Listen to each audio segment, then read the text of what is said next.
वक्फ bill के खिलाफ मुस्लिम personal law board के जनरल सेक्रेटरी कासिम रसूल इलियास ने सलाम टीवी से खास बातचीत की और इस बातचीत में उन्होंने वाज़ेह कर दिया कि अगर वक्फ बिल पास हो गया तो हम मुल्क गिर एहतजाज करेंगे।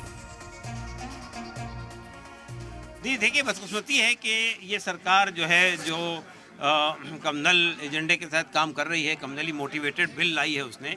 ये सरकार जाहिर है कि अपना हथकंडा इस्तेमाल कर रही है, वो करेगी।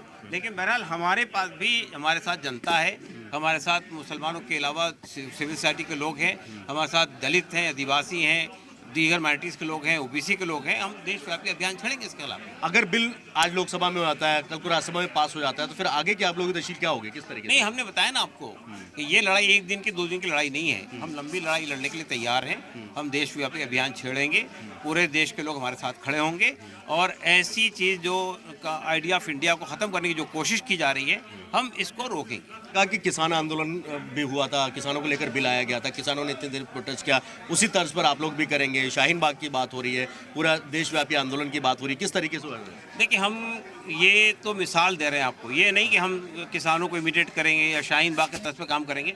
लेकिन हमने ये बताया कि हम देशव्यापी अभियान छेड़ेंगे। देशव्यापी अभियान में यानी कि जितना कॉन्स्टिट्यूशनल प्रोविज़न अवेलेबल हैं, जितने संविधानिक रास्ते, धरना प्रदर्शन सब कुछ होगा, बिल्कुल जो कुछ भी हमारा संविधान जिसकी इजाज़त देता है हम सब वो करें। जाहिर सी बात है, जिस तरीके से लगातार मुस्लिम पर्सनल लॉ बोर्ड इस बात की मुखालफत करता है, प्रेस कॉन्फ्रेंस ठीक बिल पेश होने से पहले प्रेस कॉन्फ्रेंस की जाती है और कहीं ना कहीं अब देशव्यापी अभियान छेड़ने की भी चुनौती दी गई है। पुलिस मोहित के साथ से मुबशर।